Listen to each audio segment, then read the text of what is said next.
berpelengkapan senjata Allah. Kau adalah pasukan khususku.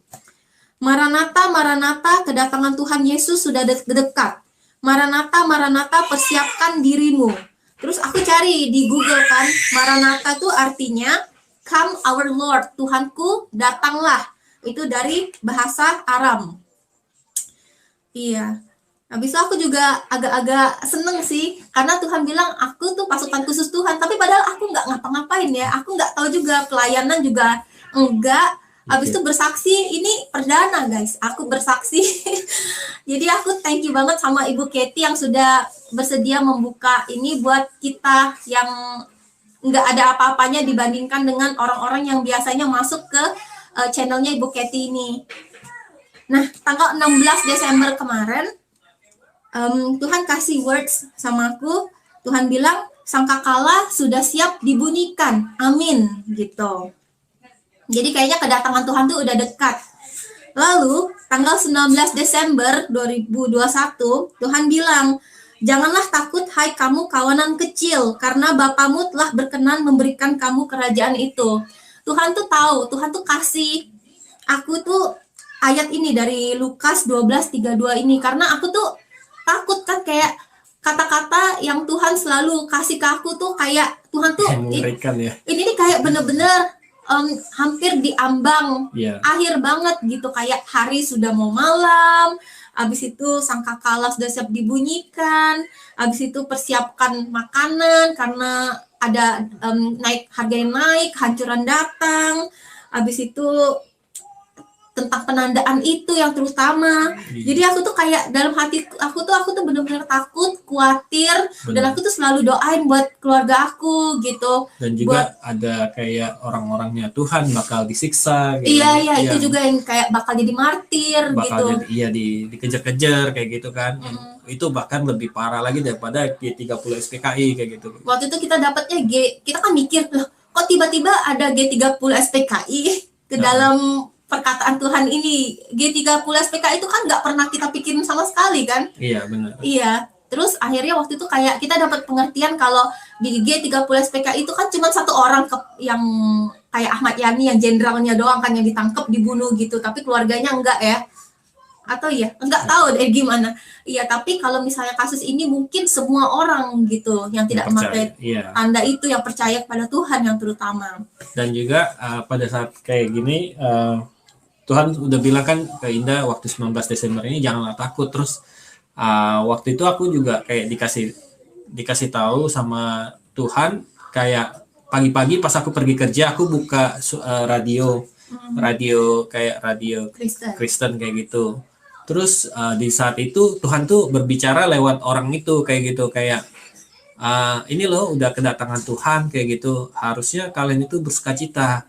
Karena di saat kedatangan Tuhan itu kan kita sebagai mempelai, kita itu kayak menyongsong bride-nya kita kayak gitu, kayak kita tuh groom-nya kayak gitu, kayak harusnya kamu itu senang bersukacita, bukannya malah bersedih atau takut kayak gitu. Bener. Di saat itu aku baru kayak kena tegur kayak gitu. Oh iya, kalau kita mau nikah kita harusnya kan senang, karena kita nantinya ada kan dibilangin di Revelation kalau yang bertahan sampai akhir akan memasukin dapat mahkota dan pesta besar kan, kayak setelah nikah kayak gitu. Jadi aku tuh kayak dikasih ibarat kayak oleh Tuhan itu, kamu tuh bentar lagi aku jemput loh, aku tuh nikah sama kamu bentar lagi, kok kamu malah sedih malah takut kayak gitu. Intinya tuh kayak gitu. Tapi emang di radio itu ngomongin tentang akhir zaman juga? Aku nggak tahu, tapi message dari Tuhan yang aku dapat dari orang itu bilangnya kayak gitu intinya. Oke. Seru ya guys. Oke, sekarang tanggal 23 Desember. Ini 2 hari sebelum Natal. Tuhan bilang, masuklah ke dalam bahtera. Dan ini tuh aku tuh tambah takut lagi. Karena artinya aku belum masuk kan. Belum masuk. Iya, jadi kayak Tuhan gimana ya caranya masuk ke dalam bahtera itu ya, sampai sekarang pun. Dan aku tuh kayak doa terus, Tuhan aku doa supaya aku tuh masuk dalam bahtera, kasih tahu dong gimana caranya masuk dalam bahtera gitu. Jadi bahtera ini biasanya ngomongin tentang Nuh ya, dimana kan Tuhan Yesus ada berbicara sama murid-muridnya kalau nanti akhir zaman itu kayak Sodom dan Gomora, dan juga kayak di zamannya Nuh, di mana orang-orang tuh masih kawin mengawinkan, masih makan minum, tapi mereka tuh nggak sadar kalau Masih normal lah hidupnya ya. iya, kalau kedatangan Tuhan tuh sangat dekat, dan tiba-tiba kayak bang kayak gitu aja kan, kayak banjir Nuh juga kayak gitu kan, orang-orang juga nggak sadar, masih uh, masih kayak biasa-biasa aja, dan malah mereka mocking orang-orang Nuh dan keluarganya ini, sama kayak kita di mocking kan, wah kamu nggak bisa lagi ke mall nih, kamu nggak bisa lagi kemana-mana nih, kayak diejek-ejek kayak gitu kan, dan tiba-tiba suatu saat datang bang kayak gitu, dan mereka nggak masuk ke dalam bahtera itu kayak gitu sih. Iya. Nah, ini tanggal 28 Desember kemarin guys, buat New Zealand lagi. Jadi Tuhan beritahu ke aku kalau pemerintahan Jacinda Ardern itu akan segera berakhir. Tapi orang yang selanjutnya itu namanya Chris Luxon dari Partai Nasional itu akan naik. Tetapi pas dia naik, keadaan ekonomi langsung hancur karena tatanan dunia baru akan dibawa oleh Luxon itu. Nah, aku kan cek ya. Jadi aku nih nggak ngikutin politik sebenarnya guys ya. Jadi kadang-kadang Tuhan suka kasih tau ini. Jadi aku cek di Google kapan sih officially pemerintahan si Jacinda Ardern itu berakhir di New Zealand ini gitu. Nah, dia berakhirnya tanggal 27 November 2023. Nah, tapi Tuhan bilang pemerintahan dia tuh akan segera berakhir gitu. Jadi sebelum akhir 2023 ini, tatanan dunia baru itu sudah terjadi sih di New Zealand. Aku nggak tahu sih apakah secara global atau hanya atau per negara gitu. Jadi untuk informasi aja, si Luxon ini adalah partai oposisi dari Partai Nasional, dan dia pada waktu dia beberapa bulan yang lalu, jadi dia ada bilang juga pada waktu dia kayak speech-nya dia lah, kayak dia ngomongin kayak tentang the reset kayak gitu. Jadi kita ngubungin dengan apakah dia bakal yang melakukan reset kayak gitu di New Zealand ini untuk satu mata uang, satu tatanan dunia baru dan segala macam. Tapi ya kayak firman Tuhan itu harus diuji lagi, dan kita harus selalu bergantung sama Roh Kudus kayak gitu, harus tanya lagi kayak gitu sih. Nah, lalu ini tanggal 30 Desember nih. Ini aku mendapatkan mimpi dari Tuhan yang merupakan sebuah teguran sih buat aku. Jadi mimpinya ini kayak gini. Aku tuh kayak ada di Indonesia gitu. Aku mimpi mau berangkat ke New Zealand. Terus aku mampir ke rumah temen deket aku yang ada di sini. Karena aku dijemput di sana. Jadi aku berangkat sendirian kan, tas koper semuanya udah siap. Terus pas aku lihat itu baju aku tuh ini kayak belum siap gitu loh. Aku kayak pakai baju celana yang basic aja gitu, bukan yang orang yang mau keren-keren mau berangkat ke airport gitu. Terus pas aku sambil nunggu itu, aku tuh ngobrol-ngobrol sama temen aku itu, bukannya mempersiapkan diri gitu. Dan temen aku tuh kayak sambil goreng sesuatu gitu loh, jadi kayak ada bau-bau minyaknya gitu. Habis itu tiba-tiba ada sekelompok orang yang turun dari mobil yang keren banget. Habis itu mereka tuh jemput aku, kalau nggak salah orangnya 5 orang gitu. Habis itu mereka bilang mau jemput aku pergi ke bandara gitu. Mereka mau ke Australia gitu, tapi mereka mereka turun duluan di Australia, habis itu aku lanjut ke New Zealand gitu. Terus pas mereka jemput, aku tuh kaget banget loh, aku tuh belum siap gitu. Aku lihat baju aku kayak gini kan, masih pakai baju kayak item-item gitu. Dan abis itu aku lihat handphone aku cuma tinggal 1% doang. Terus aku nyesel banget, aku mikir kayak, wah ngapain dari tadi aku tuh cuma ngobrol doang gitu, bukannya ganti baju, bukannya siap-siap, bukannya cas handphone gitu. Nah, abis itu ya udah, abis itu aku bangun kan. Nah, pas aku bangun itu, aku mulai mikirin tentang mimpi aku itu. Kayak di mimpi itu aku mikir, oh kayak aku masih pakai baju hitam-hitam gitu. Kayak aku tuh masih melekat di dunia ini gitu loh. Kayak aku harus mengganti baju aku tuh pakai baju yang putih sebenarnya harusnya gitu. Dan handphone aku tuh 1% itu harusnya aku cas. Aku nggak mau jadi mempelai yang bodoh gitu, kayak aku mau jadi mempelai yang selalu mengisi minyak buat pelita aku. Jadi kayak baterai di handphone itu kayak istilah zaman now-nya mungkin kayak pelita, minyak pelita itu. Harusnya aku mengisi minyak, bukannya malah asik-asik ngobrol sama temen gitu. Dan terus abis itu kayak dalam mimpi nih aku tuh bawa doa juga kan, kayak aku tuh Tuhan bilang aku tuh terlalu tenggelam di dalam ilmu pengetahuan di Bible, karena aku tuh misalnya aku tuh suka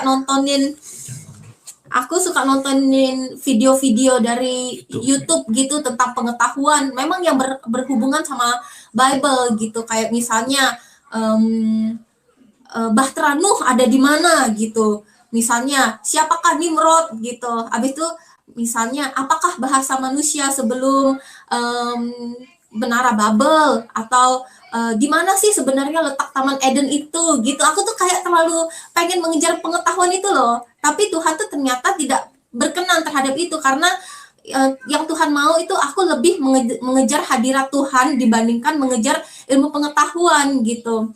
Sampai waktu itu aku pernah bangun pagi-pagi, habis itu aku tuh cium wangi popcorn bener-bener real banget, cium wangi popcorn. Kayaknya aku belum cerita sama kamu. Aku cium wangi popcorn, padahal tuh pagi-pagi tuh aku tuh kayak kadang-kadang bangun, di sini kan lagi musim panas gitu ya guys, jadi kayak ada polen-polen, jadi kadang-kadang aku bangun tuh hidung tuh kayak nggak begitu clear gitu, tapi aku bisa jelas banget cium wangi popcorn. Terus pas aku cium wangi popcorn itu ada terlintas video pengetahuan gitu di kepala aku gitu. Abis itu aku cium lagi kayak make sure kayak ini suami aku tidur di sebelah aku, bukan dia dong yang lagi masak gitu kan. Dan abis itu, dan semua orang tuh masih tidur gitu, kayak nggak mungkin banget di rumah ini ada wangi-wangian masakan gitu. Habis itu aku cium sekali lagi, iya wangi popcorn gitu. Terus ada video lagi tentang ilmu pengetahuan dari Bible itu. Terus kayak Tuhan tuh ngomong sama aku, itu tuh adalah snack, bukan makanan lembut, bukan makanan keras. Jadi kayak Tuhan tuh bilang jangan makan snack terlalu banyak gitu sama aku. Jadi Tuhan tuh mau kita tuh makan makanan yang keras, makan daging dalam Tuhan gitu, mengejar hadirat Tuhan, baca Bible gitu, bukan nonton YouTube terus. Aku kan kadang-kadang cuci piring, apa lipet-lipet baju segala macam, aku tuh sambil dengerin orang ngomong di YouTube gitu guys. Jadi kayak Tuhan tuh maunya tuh aku aktif dalam Tuhan, bukannya pasif, bukannya cuman gali-gali pengetahuan dalam Bible itu. Jadi itu mimpi itu tuh merupakan suatu teguran banget buat aku gitu. Jadi mudah-mudahan ini juga bisa mungkin menyadarkan kita yang di sini yang terlalu banyak snacking. Oke, lanjut lagi ya. Nah, jadi tanggal 1 Januari kemarin itu tuh sesuatu yang aneh bin ajaib banget terjadi guys. Jadi Tuhan tuh bangunin aku lagi tengah malam. Lalu Tuhan bilang, ayo perang. Aku tuh nggak pernah perang kayak tengah malam dibangunin Tuhan buat perang tuh, aku tuh nggak pernah sama sekali. Sebelumnya kita suka ya doa-doa perang kayak gitu ya saya. Iya benar. Kita suka doa perang berdua, misalnya doa untuk negara ini, negara yang kita tinggal ini, negara New Zealand. Iya, pengudusan barang, kita doa perang. Kamu juga pernah keluarin roh jahat ya dari aku dulu ya. Iya, jadi kita doa-doa perangnya tuh biasanya doa perang yang memang sudah kita planning gitu guys. Nah, tapi saat ini yang Tuhan bangunin aku jam 1 malam itu, nggak tahu jam berapa malam itu, Tuhan bangunin aku buat doa perang gitu. Jadi tugasnya untuk membakar awan-awan yang menutupi doa orang-orang kudusnya Tuhan di negara New Zealand ini. Terus aku bilang sama Tuhan pas doa itu, Tuhan aku have no idea, aku nggak tahu apa yang aku akan katakan, akan lakukan, pokoknya Tuhan yang guide ya dari awal sampai akhir gitu. Nah, lalu setelah aku minta api membakar awan-awan yang menutupi doa-doa orang kudus yang menutupin seluruh New Zealand ini, menutupi doa orang-orang kudus Tuhan di New Zealand ini, lalu Tuhan tuh mau aku mendeklarasikan kata-kata yang Tuhan taruh di lidah bibir aku gitu, yang diberikan oleh Roh Kudus. Dan kata-kata ini panjang banget, dan jadi aku tuh kayak cuma doa aja, aku nggak catat, aku juga nggak rekam di handphone gitu. Jadi yang aku tangkap intinya adalah agar orang-orang mempelai Tuhan Yesus tuh harus mempersiapkan diri untuk kedatangan Tuhan Yesus gitu. Lalu di bagian akhir, aku tuh ada ngomong kalau kedatangan Tuhan Yesus itu satu masa dan setengah masa lagi gitu. Terus aku kaget sendiri pas aku selesai ngomong itu. Yang gerakan aku itu bener-bener Roh Kudus, karena kalau aku yang ngomong pasti aku bilangnya 1,5 tahun lagi Tuhan Yesus datang. Nggak mungkin aku bilangnya satu satu masa dan setengah masa lagi Tuhan datang gitu. Jadi kayak wow, apakah ini benar Tuhan? Apakah Engkau benar-benar datang satu masa dan setengah masa aja? Tuh, sekarang aku ngomong aja belibet sekarang. Tapi pas aku deklarasikan itu lancar ya guys ya. Iya. Dan waktu itu pas aku habis bakar-bakar awan yang ada di awan langitnya New Zealand itu guys, aku ngelihat ada satu cewek, satu wanita yang dia tuh kayak wah, ada orang nih yang bakar, dan dia tuh pengen tahu aku tuh siapa gitu. Nah, pas aku lagi doa perang itu, aku tuh ngelihat di sekeliling properti rumah kita ini, itu tuh ada api gitu. Jadi yang pasti tuh roh-roh jahat tuh nggak bisa masuk ke sini gitu. Terus tiba-tiba, oh iya, ini dulu deh. Jadi pas aku mundur lagi ya. Jadi pas sudah selesai aku doa perang itu, aku bingung kan. Abis aku deklarasiin tuh, aku bingung mau ngomong apa ya. Tuhan, ada apa lagi ya? Soalnya abis deklarasi itu kayak sudah selesai gitu loh. Jadi aku ini kayak aku diperlihatkan beberapa orang di dalam dunia roh gitu. Habis itu tiba-tiba aku teringat sama yang namanya Ibu Faye. Aku nggak tahu teman-teman, Bapak Ibu tahu nggak dari channel Hidup Untuk Bersaksi? Itu tuh tiba-tiba ada di dalam penglihatan aku dalam dunia roh, dan dia tuh pakai baju warna emas. Aduh sorry guys. Ini tuh soalnya awesome banget. Dia pakai baju warna emas dan kayak ada selendang merah, bukan selendang merah, ada merah-merah ya, pokoknya either di pala atau di sininya. Habis itu di hatinya itu tuh bener-bener ada sinar yang bener-bener silau banget guys. Aku tuh sampai kayak micingin mata gitu. Aku tuh sampai kayak, hah? Ya, oke. Aku tuh sampai micingin mata, padahal kan itu kan gelap, itu tuh kayak tengah malam, gelap banget dan nggak ada cahaya sama sekali. Tapi karena dia tuh saking bersinarnya, aku tuh sampai micingin mata gitu. Habis itu tiba-tiba aku teringat sama temen lama aku. Habis itu aku tuh nggak pernah dia tuh orangnya baik banget, dan dia kadang-kadang suka ngunjungin aku gitu. Tapi aku nggak pernah suka sama orang itu. Kayak bukan aku nggak suka, tapi aku selalu menghindar. Kayak ada sesuatu yang aku nggak tahu, yang aku pengen hindarin dari orang itu. Nah, tapi di dalam penglihatan aku itu, dalam roh, ternyata aku melihat ada kayak roh jahat perempuan yang bener-bener jelek banget dan bener-bener menyeramkan sekali di dalam orang itu gitu, sampai aku takut gitu. Habis itu aku diperlihatkan lagi di dalam roh ada teman-teman yang lain, dan aku lihat ada teman aku itu dia tuh benar-benar aktif banget beribadah apa segala macem, tetapi dia tuh kayak matanya tuh kayak hitam semua. Habis itu dia tuh kayak hidup mati tapi hidup gitu guys, mati tapi hidup gitu. Terus habis itu aku dilihatkan lagi roh yang lain kayak gitu juga, roh yang lain kayak gitu, banyak yang roh kayak gitu ya, yang kayak hidup mati tapi hidup, terus ada kata lifeless gitu. Habis udah gitu kan aku kayak aduh nggak tahan nih. Jadi aku bilang sama Tuhan sudah dulu ya berperangnya, thank you Tuhan buat pengalaman ini, aku tidur dulu. Udah, habis itu aku tidur kan. Habis itu kayak 5-10 menit setelah itu Tuhan bilang sama aku, peperanganmu sudah berakhir gitu.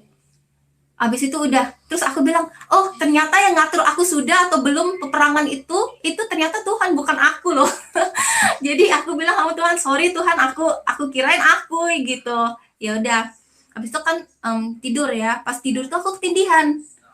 Nggak tahu ada teman-teman di sini pernah ngerasain ketindihan nggak? Tapi kayak diserang sama ini kan, roh jahat kayak gitu. Iya, diserang sama roh jahat. Terus aku inget kan di dalam properti. Iya, di dalam doa perang itu kan kita kan dikelilingin api gitu kan. Habis itu aku ngeliat kayak roh jahat tuh nggak bisa masuk ke sini gitu. Terus aku diingetin, anak aku kan dapat trofi dari sekolahnya, dapat piala bergilir kayak gitu. Terus itu ternyata di dalamnya tuh ada roh pride, roh bangga gitu, roh bangga yang Kesombongan. sombong, ya roh sombong yang menindih aku gitu. Dan aku langsung bilang, aku minta api dari surga serang, belum, langsung hilang dia, bener-bener hilang. Biasanya kalau ketindihan itu ya, itu lepasnya tuh pelan-pelan gitu kan. Ini bener-bener langsung hilang guys. Padahal aku ngomongnya cuma dalam hati gitu, aku nggak bisa ngomong kalau ketindihan. Nah, ini seru ya tentang perang roh ini. Iya. Lalu abis itu, jadi udah nih. Oke, ini besokannya. Jadi besokannya pas sore-sorenya, hati aku tuh bener-bener kayak berkecamuk gitu, kayak bener-bener berkecamuk banget, nggak merasa damai sejahtera gitu. Abis itu aku ngerasa kayak wanita yang kemarin itu Mengintai kita. yang mengintai kita, yang pengen tahu aku tuh siapa sih, yang seenaknya bakar-bakar awan yang menutupin doa orang kudus di New Zealand ini. Itu tuh kayak put spell atau mantra-mantrain aku gitu loh guys, sampai aku tuh kayak nggak damai sejahtera banget gitu. Akhirnya aku masuk ke kamar buat doa gitu, habis itu hilang. Bentar ya nak ya.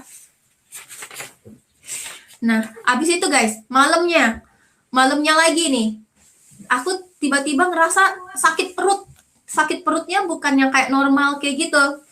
Jadi aku rasanya sakit perutnya tuh kayak menusuk banget. Habis itu aku minta api lagi untuk menyerang itu dari surga, terus tiba-tiba langsung hilang lagi. Terus aku diberikan kayak impression bahwa wanita itu tuh menyerang aku lagi guys. Jadi dia kayak kesel banget kali ya dia ya. Tapi itu orang bukan roh jahat. Itu tuh orang gitu. Karena kalau kayak di dunia roh itu kita bisa ngebedain antara roh manusia yang masih hidup sama roh jahat gitu. Kayak waktu dulu kita pernah ya doa perang itu loh, saya masih ingat saya. Mau cerita enggak? Nanti aja lah, ini yang lain. Enggak apa-apa. Iya. Yang membuat ini udah. Oh, ini nih ntar ya. Oke, ini aku lanjut lagi ya tentang apa yang Tuhan kasih lagi. Jadi tanggal 2 Januari kemarin ini guys, dapat penglihatan lagi nih pas lagi doa sama Tuhan.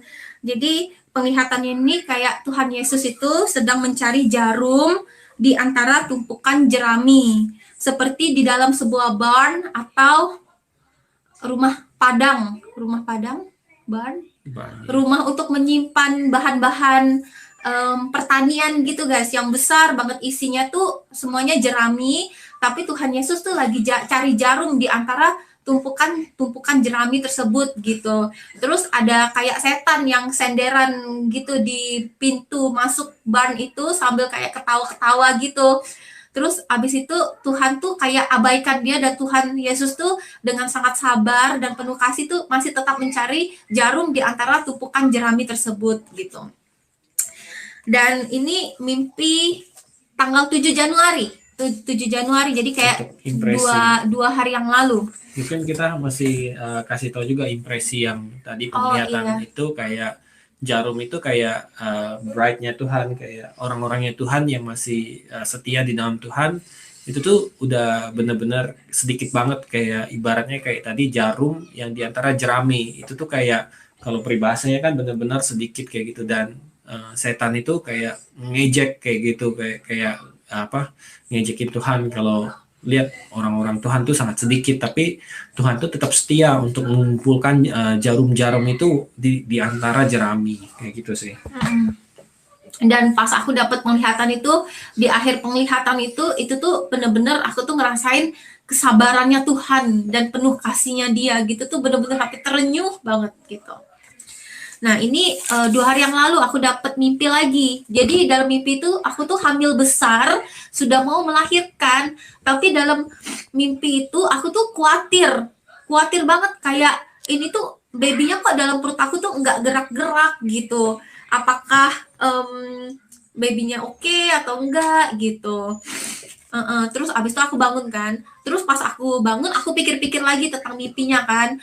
Kayak Tuhan tuh ngomong sama aku kayak, bukankah hal itu normal untuk baby itu enggak bergerak-gerak selama masa kontraksi itu gitu, karena baby itu sedang mempersiapkan diri untuk dilahirkan gitu. Jadi kayaknya Tuhan tuh tahu banget sama kekhawatiran di dalam hati aku, kayak aku tuh bener-bener takut banget buat nggak terangkat guys. Jadi Tuhan berikan aku tuh mimpi itu gitu. Kayak Tuhan tuh bilang kayak jangan khawatir lah gitu. Dan ini baru aja semalam ini yang paling fresh. Jadi aku mimpi di rumah keluarga aku yang di Palembang. Kita asli Palembang guys. Jadi di keluarga aku itu ada di komplek namanya Villa Damai. Jadi itu tuh bener-bener lagi dipersiapkan pesta yang bener-bener sangat megah dan meriah banget. Jadi aku ngeliat kan, aku lihat rumah bagian depannya, semua lampunya dinyalain. Lampu ceiling, lampu depan, lampu pagar, itu tuh bener-bener semua dinyalain. Dan itu tuh nggak ada patokan waktu, nggak tahu pagi atau siang atau malam atau sore. Pokoknya semuanya tuh masih terang, tapi lampunya itu nyala dan kelihatan juga nyala lampunya. Soalnya kadang-kadang kan kalau misalnya kita kan masih siang nih, kita nyalain lampu nggak kelihatan lampunya kan. Tapi karena masih dan di situ tuh bener-bener lampunya tuh masih nyala gitu. Dan pas aku masuk ke dalam rumah itu, di dalam rumah itu tuh bener-bener besar banget, kayak nggak beda sama kenyataannya. Kalau kenyataannya kan gitu doang. Nah, tapi di dalam mimpi aku ini kayak berkali-kali mungkin 10 kali lebih dari itu, lebih besar daripada bagian dalam rumah yang sesungguhnya. Dan di bagian dalam rumah itu tuh banyak banget pelayan-pelayan, waitress yang pakai baju yang kayak hitam putih gitu loh, yang sedang mempersiapkan segala sesuatunya. Dekorasinya itu bener-bener bagus banget, meja-mejanya banyak banget, makanannya tuh lagi disusun-susun di atas meja, dan ada beberapa juga makanan yang belum selesai disusun, tapi itu tuh bener-bener kayak hampir 100%, kayak 90% sekian itu tuh sudah mau ready semua. Kayak balon-balon dekorasinya itu tuh bener-bener sudah digantung gitu. Dan bener-bener balon-balonnya tuh bawahnya tuh kayak ada swirly gitu, kayak ada kayak ada hiasan yang gemerlap, bener-bener kelap-kelip gemerlap, bener-bener yang sangat indah, luar biasa banget. Sampai aku bilang sama pelayannya, boleh nggak aku order buat balon-balon itu juga ditaruh di hallway sana gitu, bukan di hallway, di big main hall itu. Terus aku nggak tahu sih dia jawab iya apa enggak. Cuman aku tuh bener-bener ngerasa excited banget, kayak wah udah mau mulai nih pestanya. Cuman aku nggak tahu itu pesta apa, karena nggak ada apa-apa. Yang ada cuman ada aku sendiri, dan aku tuh juga belum siap dengan pakaian pesta. Aku juga nggak ngecek baju aku gimana gitu. Cuman aku ngeliat semuanya tuh bener-bener almost ready, hampir siap. Dan cuman tinggal pelayan-pelayannya tuh susun beberapa buah makanan, habis itu udah selesai gitu loh. Dan pas bangun tuh aku tuh bener-bener bahagia banget, dan aku tuh bener-bener kayak excited, dan bener-bener kayak wah ini nih bagus, indah sekali, bener-bener keren banget gitu guys. Habis itu dan lokasi rumah keluarga aku itu ada di namanya Villa Damai. Aku ngerasa kayak Tuhan tuh pakai rumah itu sebagai parable, sebagai perumpamaan gitu. Kayak itu ada di suatu tempat yang sangat damai gitu. Ya itu jadi wow, kayak pesta perjamuan itu tuh sudah hampir dimulai guys. Kita harus bersiap-siap semuanya kita. Oke, mungkin itu aja sih sampai yang paling update-nya untuk 8 Januari ini. Ini tanggal berapa udah? Hari ini tanggal 8, itu baru tanggal semalam. 8, iya baru semalam. Itu aja Bu Katie, apa yang kita dapat selama kita doa dan kita di New Zealand ini. Semoga sharing kita, semoga kesaksian kita bisa memberkati, dan terima kasih. Iya. Thank you. Terima kasih banyak ya untuk keluarga Bapak Henry, luar biasa. Dan arti yang melahirkan itu artinya akhir zaman itu Ibu. Jadi memang belum waktunya. Iya. Nanti kalau sudah melahirkan itu artinya sudah terjadi, ya. Iya. Maksudnya rapture itu, rapture. Oh, oke oke. Iya. Iya. Kalau sekarang udah akhir zaman, ini udah zaman-zamannya akhir ya sekarang. Iya. Oke, luar biasa sekali. Teman-teman, karena di sini sudah malam, jadi saya nggak bisa lama-lama dan Iya, terima Bu. kasih banyak-banyak ya. Kita ini dari kemarin berpikir jam berapa ya, jam berapa. Karena di New Zealand itu sekarang jam berapa? Sekarang udah mau jam 6 ya, setengah 6 ya di sini. Jam 6 apa? Sore. Sore. Oh, Hari sore ya. Hari Sabtu di sini, Bu, tanggal 8. Iya, Kita lebih awal. di sini udah jam 8 malam, Jam 8 malam. 8.20. Masih Januari 7 ya. Iya, iya.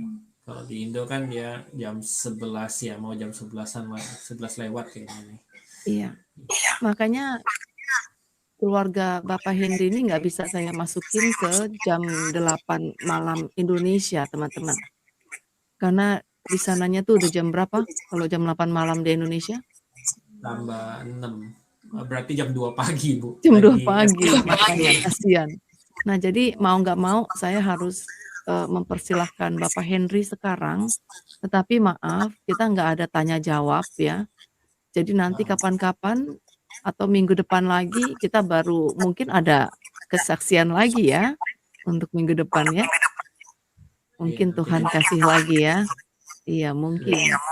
Jadi bisa kita mulai lagi jam segini untuk bertanya-tanya. Teman-teman mau bertanya ya. Oke. Oke, terima kasih. Selamat Bu, ya. beraktivitas. Tuhan Yesus Masih memberkati kita semua. Ya, shalom. Shalom. Shalom. God bless. God bless you, Oke. Papa. Oke, bye-bye. Bye.